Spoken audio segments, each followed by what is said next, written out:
नमस्कार दोस्तों, study voice channel में आपका हार्दिक स्वागत है। आज हम भारतीय राज्य व्यवस्था से संबंधित कुछ महत्वपूर्ण प्रश्नों को लेकर आए हैं। तो आइए शुरू करते हैं वीडियो क्वेश्चनों को। पहला प्रश्न है कि भारत में ईस्ट इंडिया कंपनी का शासन कब तक रहा? तो ईस्ट इंडिया कंपनी का शासन 1857 के विद्रोह के कारण 1858 में समाप्त कर दिया गया और इसके बाद ब्रिटिश क्राउन का शासन शुरू हो गया।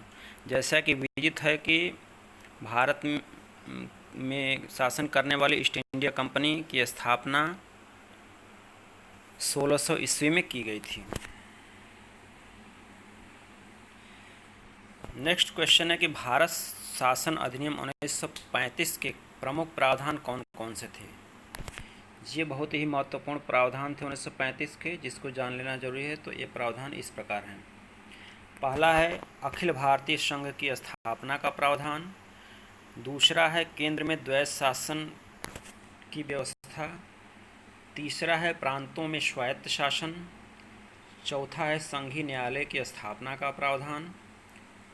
पांचवा है केंद्र और प्रांतों के बीच शक्तियों का विभाजन, जिसके अंतर्गत संघ सूची, राज्य सूची और समवर्ती सूची बनाई गई।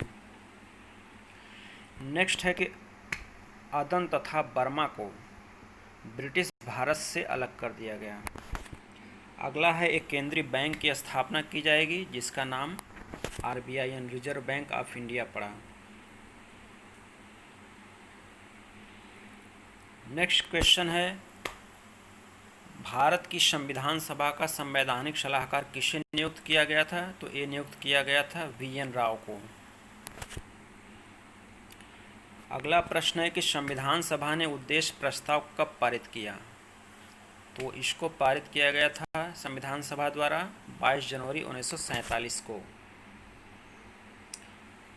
अगला प्रश्न है कि वे कौन से मूल अधिकार हैं जो केवल भारतीय नागरिकों को ही प्राप्त हैं? तो इनको देख लेते हैं। ये इस प्रकार हैं। पहला है कि धर्म, जाति आदि के आधार पर किसी भी प्रकार के विभेद का प्रतिषेध। नेक्स्ट है लोक नियोजन के विषय में अवसर की समानता, जो कि अनुच्छेद 16 के अंतर्गत है। नेक्स्ट है वाक स्वातंत्र्य, संघ आदि की स्वतंत्रता। अगला है अल्पसंख्यकों को संस्कृति और शिक्षा संबंधित अधिकार। अगला प्रश्न है कि विशाखा गाइडलाइन का संबंध किससे है? तो इसका संबंध है कार्यस्थल पर महिला उत्पीड़न से संबंधित। नेक्स्ट है संविधान के किस अनुच्छेद के तहत उद्योगों के प्रबंधन में कार्मिकों की भागीदारी का प्रावधान है? तो इसका प्रावधान अनुच्छेद 43A में किया गया है।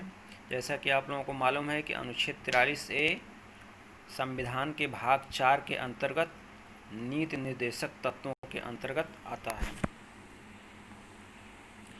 नेक्स्ट क्वेश्चन है वित्तीय आपात का प्रावधान किस अनुच्छेद में किया गया है? तो इसका प्रावधान संविधान के अनुच्छेद 360 के अंतर्गत किया गया है।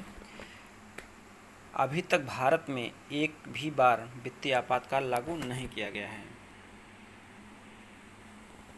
अगला प्रश्न है कि प्रधानमंत्री सचिवालय का नाम बदलकर किस वर्ष प्रधानमंत्री कार्यालय कर दिया गया? तो ये किया गया था 1977 में।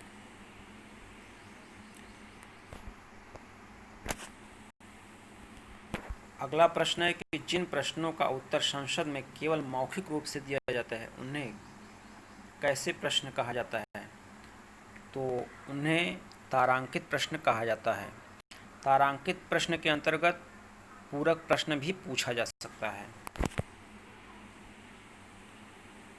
नेक्स्ट है कि विधान परिषद के सदस्यों की अधिकतम संख्या विधानसभा के सदस्यों की संख्या के 1/3 से अधिक किसी भी दशा में नहीं होगी, लेकिन वह ये भी प्रावधान है कि 40 से कम नहीं होनी चाहिए। तो दोस्तों, ये प्रश्न थे राज्य व्यवस्था से संबंधित।